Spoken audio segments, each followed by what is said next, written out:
in this month, at this time of year, certain things become clearer.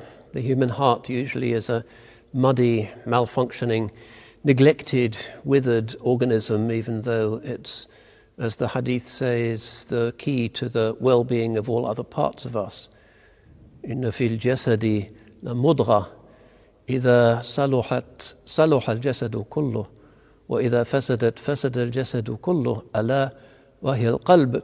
Truly in the body there is a piece of flesh which, when it's sound, the rest of us is sound. And when it's corrupt, the rest is corrupt, and it is the heart. So this heart, which is to do with consciousness, the I, the selfhood, is necessarily an enigma. It's easier to see outside than to see within. There are divine horizons outside, but within. And because we are outward looking, and our jawarih, our limbs and our senses are for experiencing the outside world, what is within is usually beyond our ken. That applies even to our physical organs. There is the liver, I have a spleen, kidneys, stomach. They're doing their job. I usually don't give thanks for them, but they are there, miracles of divine technology, doing their job year after year, decade after decade, and I only start grumbling when, usually through my own abuse, they start to malfunction, but I can't see them. They're within. But that's just the superficial within. The real within is the I, the consciousness, the what I am, the nafs, the self. And that is an enigma. Nafs bir mu'ammadar. The self is a riddle. But Allah subhanahu wa ta'ala has created this self and the heart, which is somehow the place where the self is centered, to be an organ of perception. We perceive things, we learn things by heart. The heart experiences emotions and turbulences, intuitions. The heart can even see through dreams aspects of another world. The heart is clearly essential to what makes us Bani Adam, not creatures of mud and clay and dirt, but angelic creatures to whom the very angels can bow down. It's because of this I-ness, this self, this transcendence within that we are worth anything at all. So we'd like to know what's going on there. And the companions asked the Holy Prophet ﷺ about the ruh. And he has to say, Allah tells him, قُلِ الرُّوحُ مِنْ أَمْرِ رَبِّي وَمَا أُوتِيتُ مِنَ الْعِلْمِ إِلَّا قَلِيلًا. The spirit is of the divine command or the divine affair. It's God's business. And of knowledge you've been given but little. So this most important part of us, the thing that we really are, is the thing we understand least.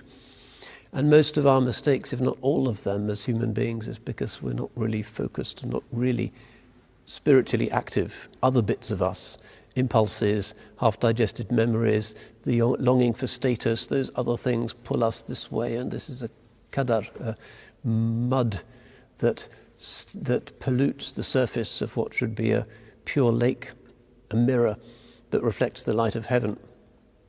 And that's our state. But we have been, in this month, given the opportunity to calm down a bit.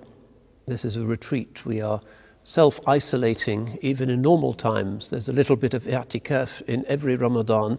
We withhold our hands, and therefore the heart is withheld from some dunya pleasures and distractions. Sufidati shayateen, the devils are chained.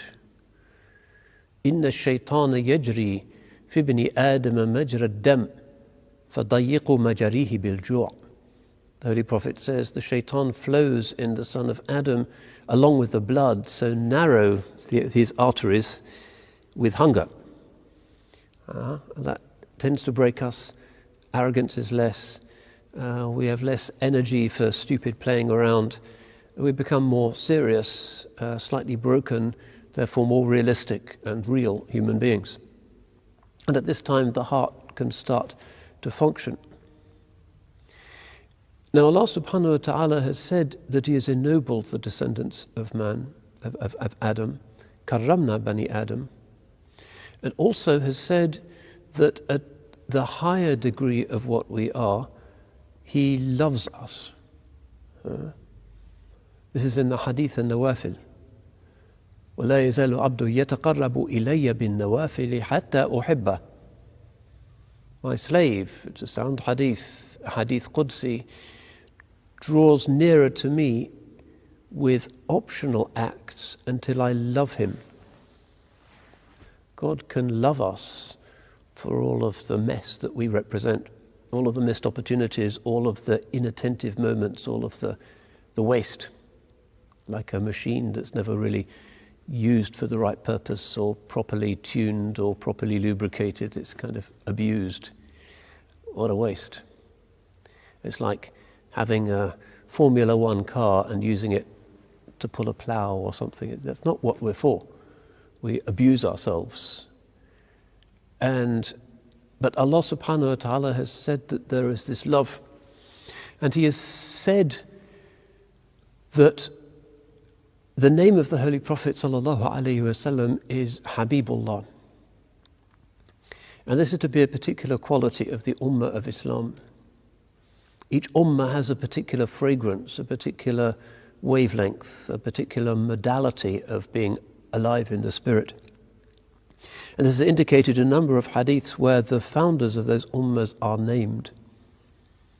Sayyidina Ibrahim alayhi salam is Khalilullah, Sayyidina Musa is Kalimullah, Sayyidina Isa is Ruhullah, Sayyidina Nuh is Najiyullah, etc. Sayyidina Muhammad sallallahu alayhi wasallam is named in the hadith as Habibullah, God's beloved. And there is a particular dimension to the inner life of Islam, the heart life of Islam that pertains to love. And in the month of Ramadan we start to taste this. At least we taste the love of the forms. The divine love for the forms of Islam which are prophetically gifted and which are beautiful. The fast is a beautiful thing. The prayer is a beautiful thing.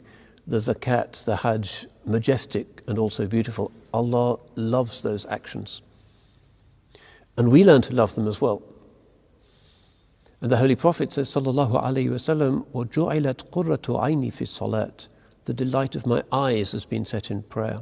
To the extent that we progress and the ego stuff dies down, put back in its box, kicked away, and we become real and ourselves in this prophetic way, we really start to love the forms of Islam.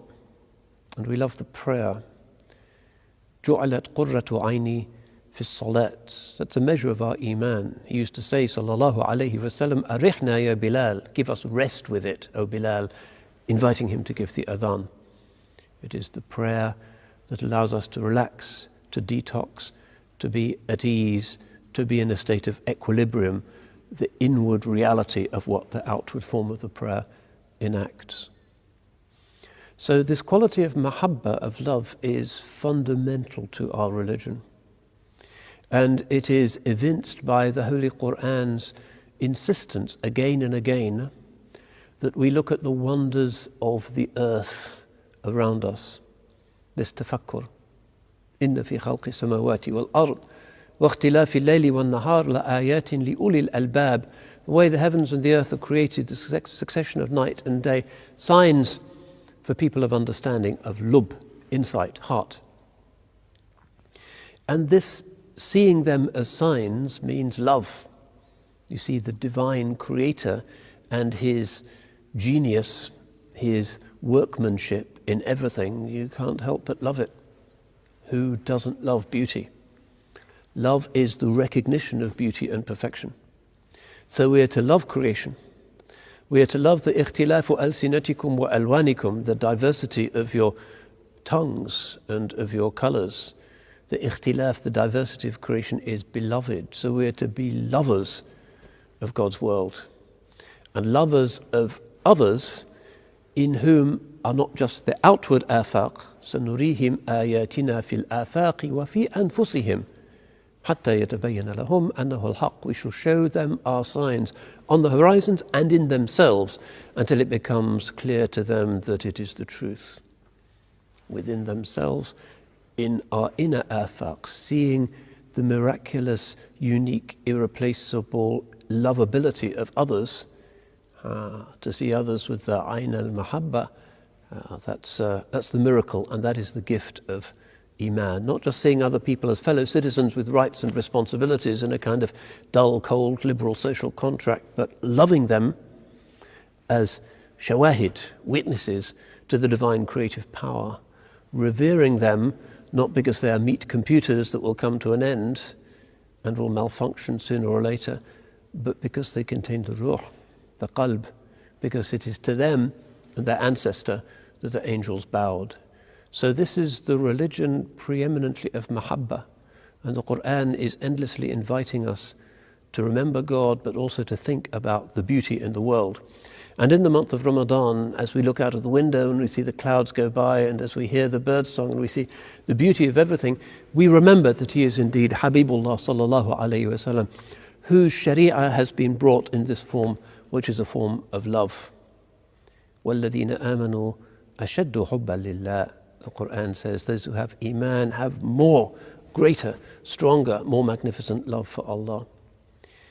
So we ask Allah subhanahu wa ta'ala to purify our hearts in this fasting month, to give us the inner as well as the outward bodily reality of the fast, to purify the hearts so that we start to see the light that is in God's creation, to love the beauty that is in God's creation and in each other, to make us people of tarahum, of mutual mercy, a people who are a light for the worlds, to follow the one who is uswatun hasana, an excellent example, and to be an example for all nations as a true ummatan wasata, so that we may be shuhada'a ala nas, witnesses to mankind in a time of fear and division and darkness and confusion and pestilence, an ummah that is a witness to something better, the ummah of love, of mahabba, the ummah of Habibullah sallallahu alayhi wasallam.